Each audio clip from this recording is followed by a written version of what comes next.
know how long this video is going to be up, but there are some major Olay skincare deals.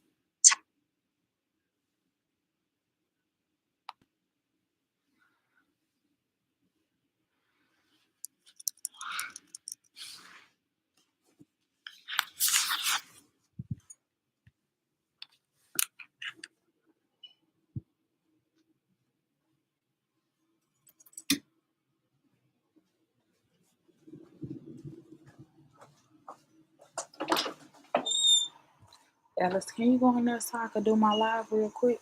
Mine. You know what's the craziest thing? What? The literal craziest thing that so my teammate got a ball, right?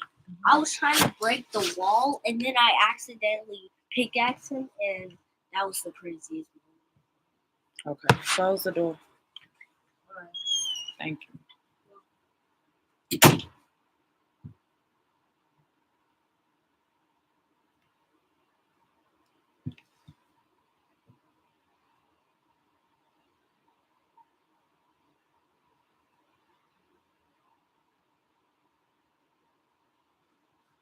Hello, beautiful people.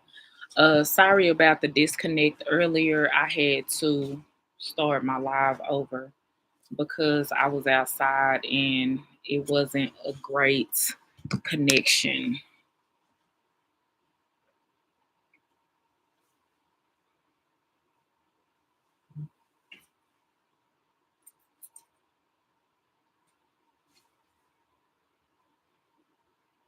I am still here.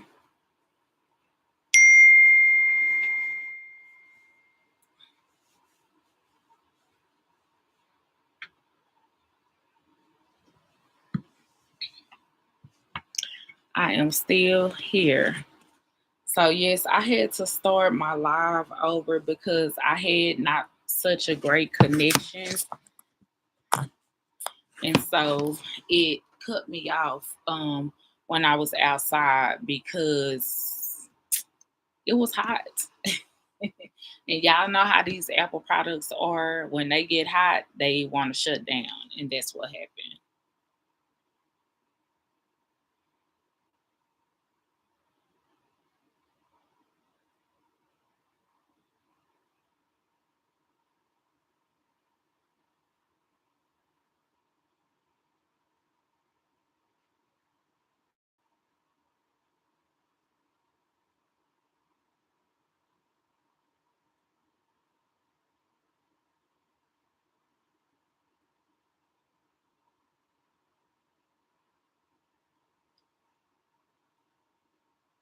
So I had to move into the house. And if you have been on my lives before, you know I like to be outside. And a lot of times that's why I will do them like later on in the evening.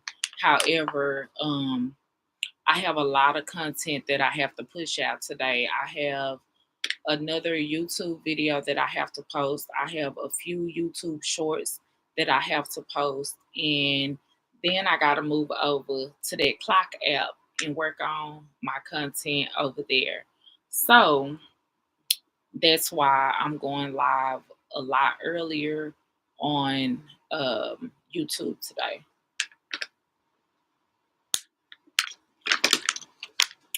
I know a lot of my people may still be at church, and that's okay because this live will be saved,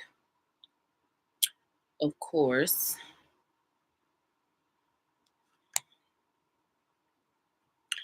But today I want to talk about forgiveness of self, not necessarily forgiveness for other people. Of course, it is important to forgive other people, but too many times, too often, we forget to forgive ourselves. And I just learned that this year. This year, in my healing process, I just learned that I have to forgive myself for some of the decisions that I have made in life. I have to forgive myself for choosing wrong. I have to forgive myself for, the mistakes that I've made.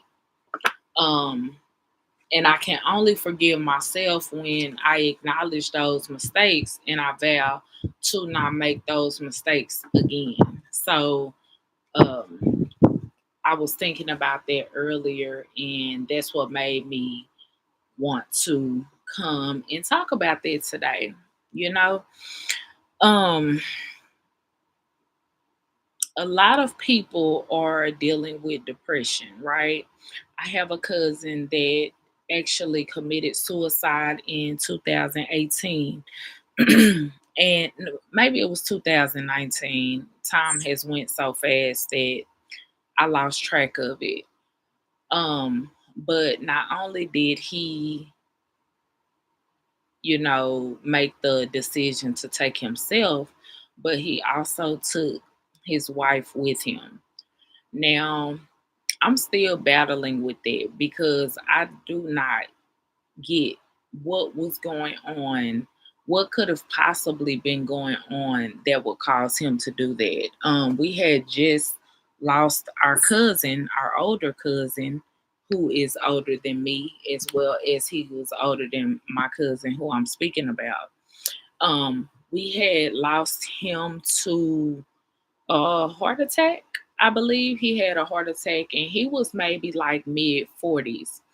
And so, you know, this particular cousin that I'm speaking about that committed suicide, he he was at my house. We celebrated like we always do. We talked about everything.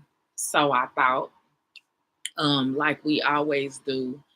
And, he was telling me about his job and how he actually is going up for a promotion to be like the person that's over the entire he was working for Dave and Buster's at that time. So he was excited because he had a conversation with his DM, and they were getting ready to promote him to a management position. And so, we had that conversation and everything was everything. He appeared to be the person that he always has been, the person that I've always known him to be. And so a few months after that, not even a few months after, it was maybe a month after that, we were when um we got that phone call from my aunt. And that that right there just put me in a whole nother state of, because you hear about these things happening and you hear about it happening with other people. You hear about, you know, other people, family members doing stuff like this, or not even other people, like meaning like people that you do not know, you know, doing these things. And when it hits so close to home, I mean, within your own home, and not that my cousin lived with me, but when I say within my own home, within my own family dynamic, this situation happened. And so you kind of go into a state of confusion, you know, because it hits different when someone else takes your loved one. But when your loved one takes themselves, as well as someone who they're supposed to love, they take them with them, you go into a state of confusion, like what was really going on. And then you start to question yourself, like, well, why didn't I recognize the warning signs? Were there any warning signs? Why didn't I realize that this person was going through something? Why didn't they come and tell me that they were going through something? You know what I'm saying? And so then you start to live in your head, right? You start to think like, well, dang, you start to think about moments that y'all had, and you start to wonder like, okay, this happened, but I don't think it was to that degree. That happened, but I don't think, like, not one time. This is a cousin that literally was like my first kid. You know, before I could even have kids, we were always together, and um he was almost like a brother to me because I look at his mom, which is my aunt. I look at her like she's my mother. We are very close. I tell her everything, and I do mean everything. Um, and she listens to me, right? And so it's like losing a sibling. You know, it's the equivalent of losing a sibling. And so, you know, you go into a state of confusion, and you just really live in your head because you're trying to really figure out, okay, what happened, what transpired that caused this to actually happen. And when you can't find those answers, it starts to kind of weigh down on you. You know what I'm saying? Like, you really start to um fight battles within yourself because you're literally trying to figure out what happened. Why didn't they? We're so close. Why didn't they come to me and tell me that they were going through something?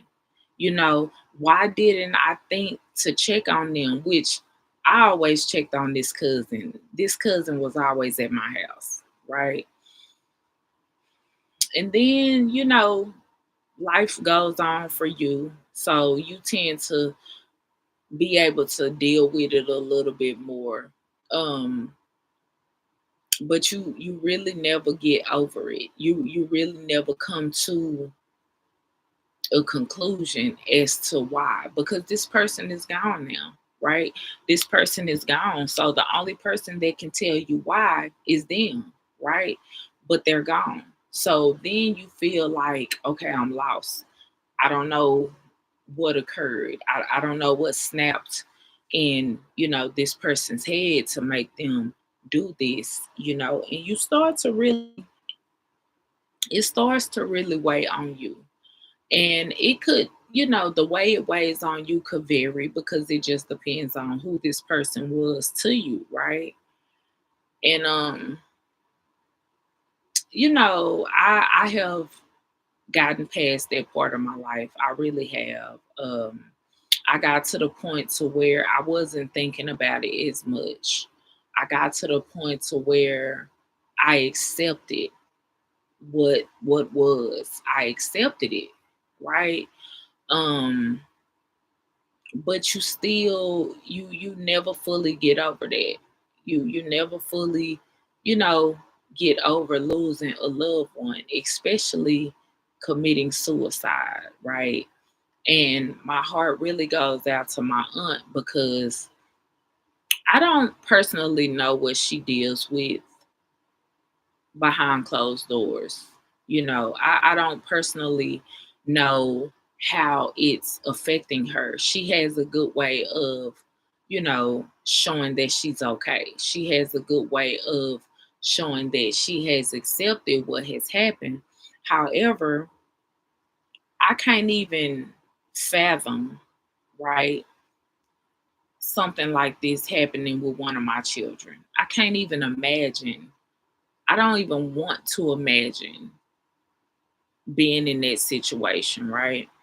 And so then you go back to feeling for this person because you're like, you know, how are you holding up from this? My bad. You go into like, how are you holding up from this? And you know, I that's when I came to the realization that, you know, God is truly, truly the end all be all. Like, the questions that we have, that we hold within, He truly can answer all those questions if we just stop and listen. We get so caught up in going to work. We get so caught up in um being in relationships. We get so caught up in having a social life. We get so caught up in going to get an education. We get so caught up in, you know, all these things, all these worldly things that we forget to stop and take time to talk to God and really listen to Him, listen to what He has to tell us. Because all these questions that we have, we feel like we're not getting answers to, but really the answers are before us, right? The answers are always before us. We just have to learn how to slow down, stop, and take that time out to listen to what He's going to tell us, right? So that's that. But like I said, each and every person has a time where maybe they had to battle depression. Some may be a little milder than others, but it's there, right? It's always there. I don't care what it is, because everyone has lost at least one person in their life.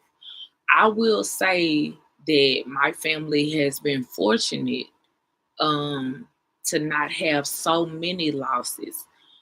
But to have those two in 1 year, and it was the beginning of the year, it was tough. It was tough for all of us. I think we all started to go in and battle with some things. It drew some of us closer. Some of us is still the same. But I do know that I'm grateful for the time that I was able to spend with him. I'm grateful for the things I was able to show him, to teach him. Um, I'm grateful for always being able to be there when he needed me. Like I said, this was like my first child, my first sibling. Well, not my first sibling, because I have siblings that's older than him, but he was like one of my siblings. And so, you know, I was there for him, you know, um, even to the point of traveling to Kentucky to go to his graduation, and just being real overprotective of him, like very overprotective of him. So it's something that you feel like you never get over, but through all things you're able to get over it, right? You're and not even get over it to the point where you forget, but you're able to cope. You're able to accept it. You're able to say, God, I see what you're doing in my life. I see what you are trying to get me to realize. I see what you're teaching me, right? And so people were depression in different ways. Some people where depression, they hold it in. Some people, it comes out and you see it in their everyday walk. Some people lash out. Some people go within and they're quiet. Everyone handles depression differently. What I will say is we have got to stop seeing people and not checking on them, right? We have got to stop having people that we actually love and we just like, oh, well, I'll check on them tomorrow. Oh, well, they ain't called me, so I'm not going to call them. Like, we've got to stop doing that because you never know what a person is truly battling with internally. You never know what a person is truly dealing with.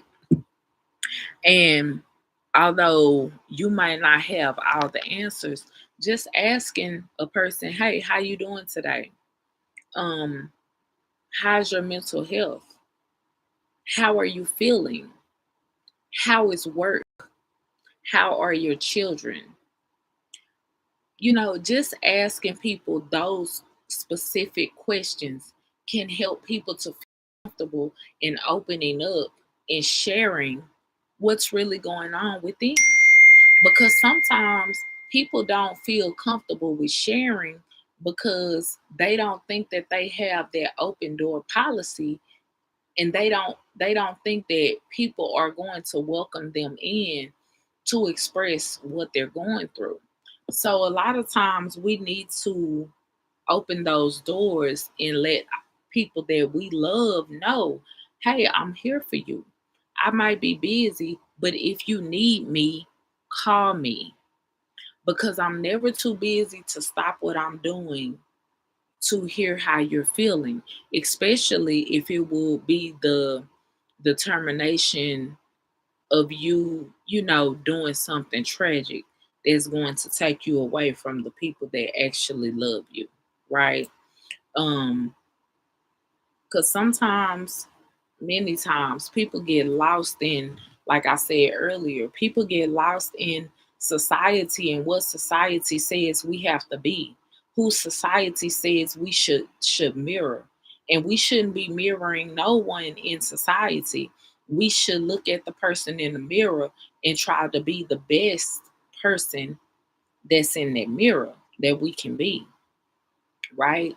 They have these famous people that, they put them on the front line and they make it like, oh, well, you need to be like this person. This is the type of hair you need to have. This is the type of clothes that you need to wear. These are the type of shoes that you need to wear. If you want this type of status, then you have to spend this amount of money on shoes. If you want that type of status, then you need to live in this type of house. You need to drive this type of car. And that is absolutely the most backward way, the most backward way of thinking, right?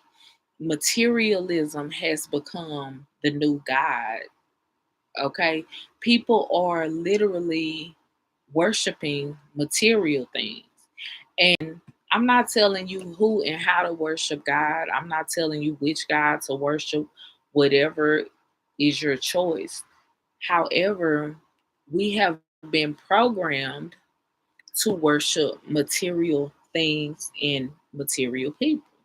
Look at the commercials that come across the television screen. It's a commercial every 30 minutes. Hold on, let me charge on my computer.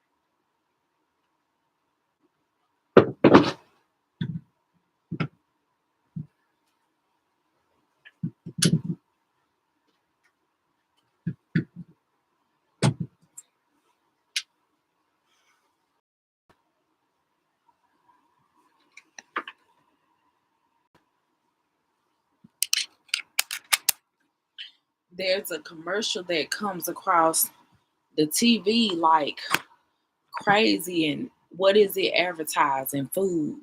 It's advertising new cars. It's advertising shoes. It's advertising toys. And so here your child go, hey, I want this toy. I want that toy. It's advertising video games. I want this video game. I want that video games. And if you have children, then you know all too well that it's all about the V-Bucks and all this other stuff. This is what they're telling us is important. You don't see any commercials about God. You don't see any commercials about feeding the homeless. You don't see any commercials about checking on your loved ones and see how their mental health is. It's just all about consumption, consumerism, what you need to buy, what new TVs are coming out. They come out with a new television, vision every 30 days. I used to work in marketing, right? And one of my vendors was a TV vendor. And so, they would send us their spreadsheet of the new TVs that were launching. And literally, it would take a week to process these brand new items in and put all the specs and everything into the system so it could go live online or it could go live in the store. And so before you're even finished processing these new systems, that same TV that you just put online got a whole new upgrade the next week. And so this TV go live, right? And we have the price. But then they send us the new spreadsheet with the same TV, but the specs are updated. And so now this TV finna go on sale. It might have been 1,000, but we have to mark it to $799 because this TV got one tweak to it, and now it's coming out. So now everybody who done ordered this TV, oh, they see the upgraded model. And so now they got this TV in their house, but the upgraded model, they were told the upgraded model is better. Maybe the picture is sharper. Maybe the pixels are bigger, whatever the case may be. And so now that TV goes online, right? And so we got this brand new TV and people running out buying it. It's on sale, and the brand, and then here come the brand new one dropping, and we putting this one on Black Friday sale. So you just bought a TV a couple months ago, but because they say the pixels are better or the picture is clearer, sharper, whatever, then now you have to go and run out and buy this new TV. Consumerism. It makes no sense. A television is a television. It's going to tell the same lie that the other one told. That's all I need to know. I don't need a sharper image of you lying to me. I don't need a clearer picture of you telling me that I need to go buy the next TV. I don't need the picture to be so clear that I need to go buy my child these toys and this new cell phone. It's the same thing with the cell phones. You got the iPhone 11, and as soon as people get accustomed to working the iPhone 11, here come the iPhone 12. Society is training us to be consumers. Society is training us to spend our money on frivolous things that we cannot take with us to the next earth, which is where we should be striving to go. My riches are not on this earth. My riches is not in man. I do not put my trust in man or woman. So I'm not going to sit around, and that's why I don't watch a lot of television, because I'm not trying to be a consumer. The things that I have are enough. What God has blessed me with is enough. I don't need more and more and more. I don't need to make myself look good with designer clothes and designer shoes to make people think I'm something that I'm not. Furthermore, I'm not trying to prove to somebody that I'm anything but who I am. And I don't have to prove that because it's in me. It's not on me, like the young kids say. It's in me. It ain't on me. So I don't have to prove to anyone that I'm something to make them feel a certain way. All I got to do is be me.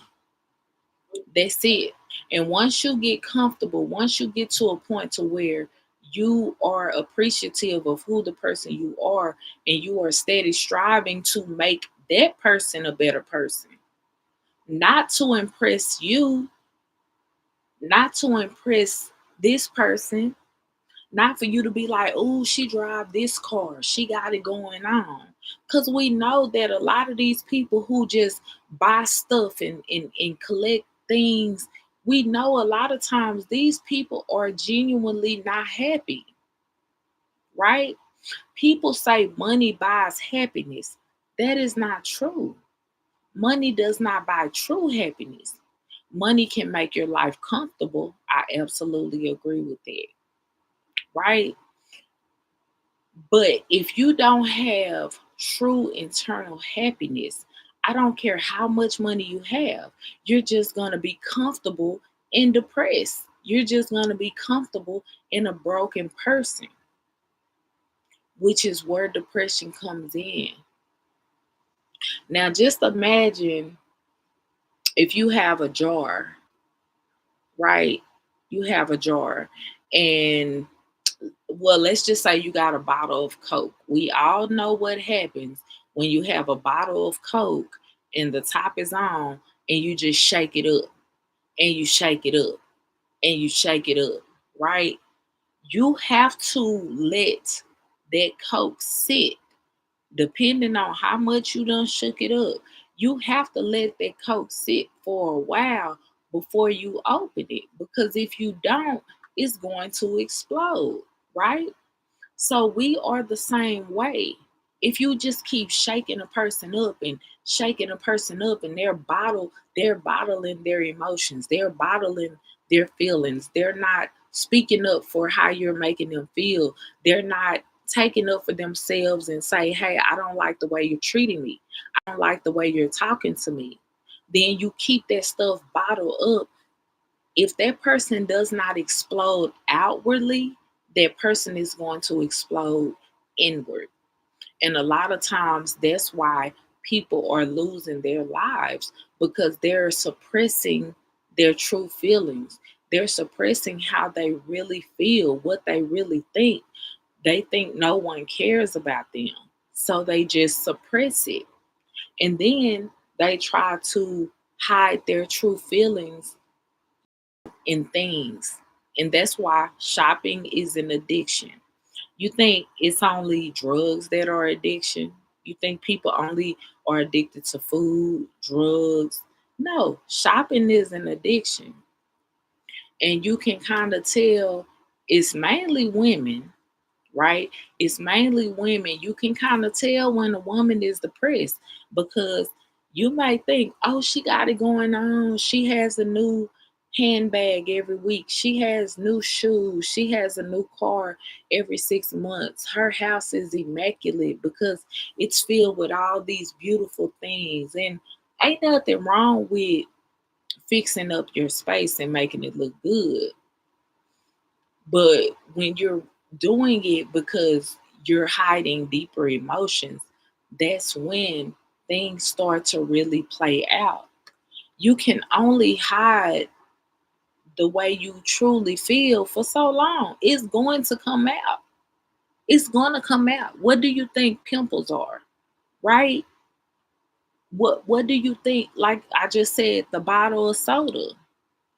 Like, you can only suppress this stuff for so long before it comes out. It has to come out one way or the other. And like I said, it's either going to explode out or it's going to explode inwardly. And when you allow it to explode inwardly, that's when you're putting your life at risk. And that's just not healthy.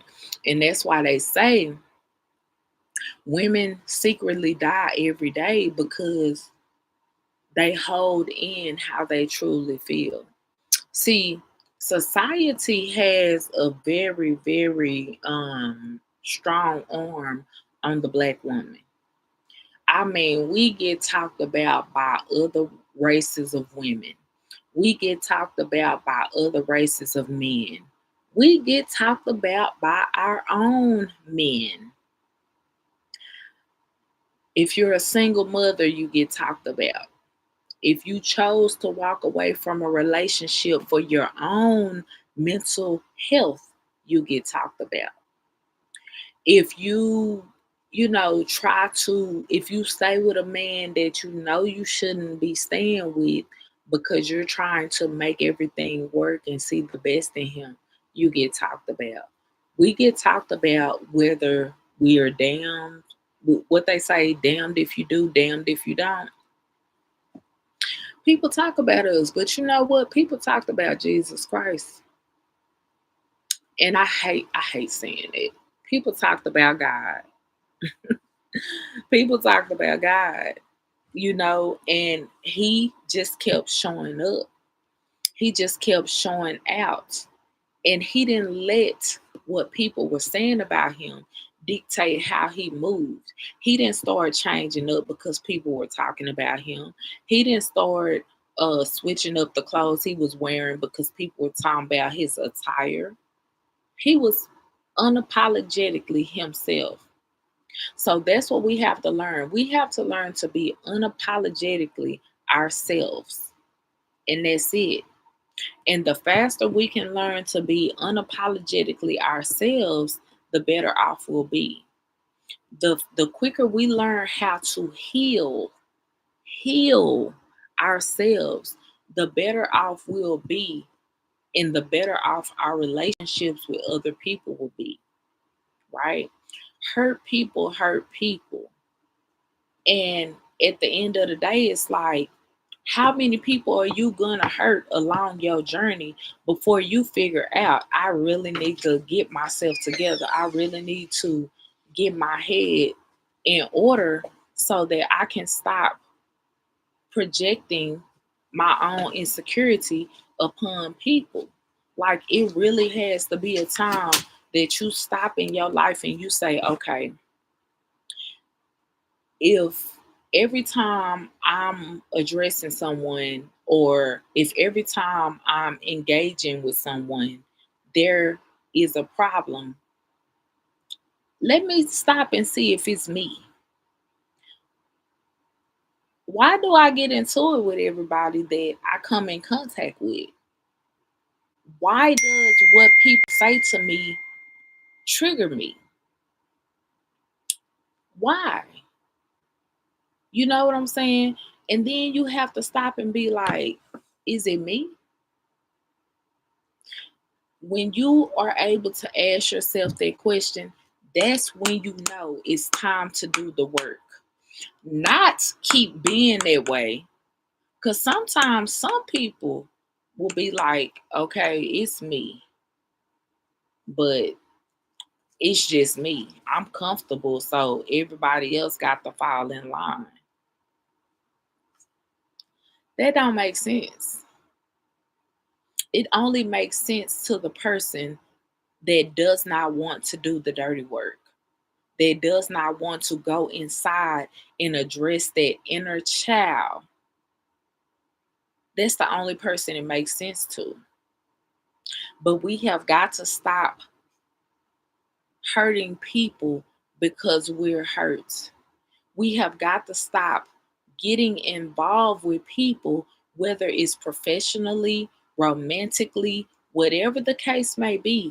We have got to stop damaging other people, because that's not fair for that person who opens up to you and shows you genuine love, right? To have to fight your secret battles that you need to face. I can't face your battles for you. You have to face those battles yourself, because those things happen to you. Your journey, your walk is not my journey or my walk. I have to fight my own battles. I have to address my own demons, my own issues, whatever you want to label it. I have to address those things myself. I don't have time to try to figure out what you have going on. Not saying that I'm not willing to be there and help out, but I can't do that if you're not ready and willing to do it for yourself and do the most of the work. Because I can't do, and that's the problem when you get into these relationships and you're not healed. What you do, you dump all your crap on that other person, right? You dump all your crap on that other person. My next video is going to be about narcissism, because that's what narcissists do. They take all that pain that they have bottled up. It never goes away, right? But they have found out how they can manipulate the system, and they take all that hurt and they throw it on this person. So then they're able to thrive. They're able to, wear the mask a little bit longer, because that stuff started to come up. You know how I feel when you gotta throw up? It like starts in the pit of your stomach, and then it works its way up, and then right up in here is when you start getting that feeling, and then it starts to come up. Before it comes out, a lot of narcissists have to, they realize that it's coming, and they gotta take it and they gotta dump it on somebody else. Sometimes it'll come up. Have you ever seen a narcissist vomit? I saw it for the first time in my life, and it was not a fun thing. It was actually quite scary, and I never want to experience that in my life. But because I was present in that moment, I took all of that. Now I'm pouring from my glass. I'm pouring love. I'm pouring understanding. I'm pouring gentleness. I'm pouring um spirituality. I'm pouring affirmations. I'm pouring all this out, but what I'm getting back in return is not fulfilling to me. It's actually cracking my cup, right? So if you've never went through that, like I said, that's gonna be my next video. If you've never went through that, it's not a fun thing. It's not fun at all.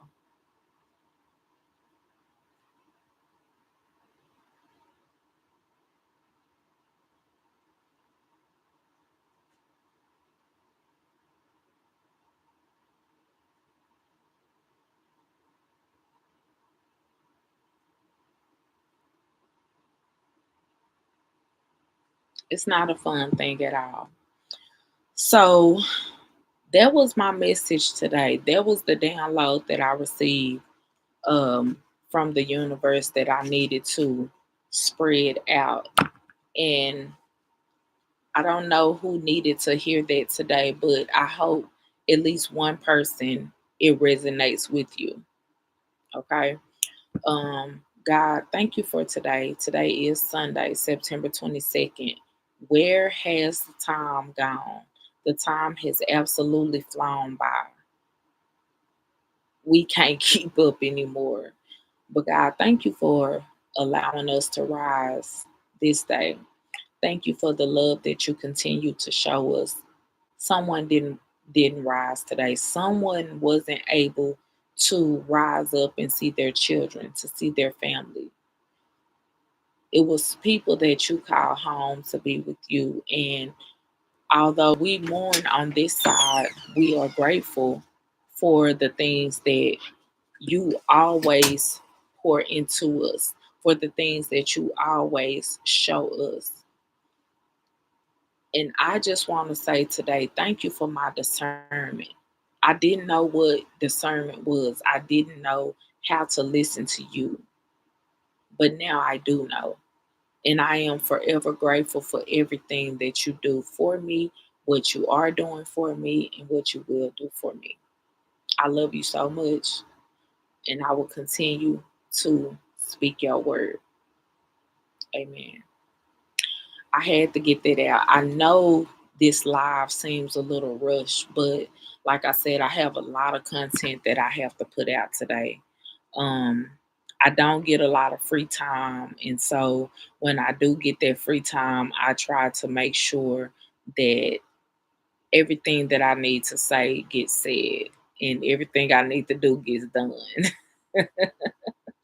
So, with that being said, if you are new to my channel, make sure you hit that subscribe button, turn your post notifications on so you will see when I drop a new video. Check out my short videos, check out my past videos. I have over 330 videos full of content. You can choose which ones you choose to watch, and you can skip the ones you choose not to. Um, I love you. Continue to be amazing. And do something today for someone that is just out the blue. Like literally buy someone lunch, put gas in someone's car, take someone out to the lake. Do something special for someone, something that they are not expecting. Okay? All right, y'all. I'm out. Peace.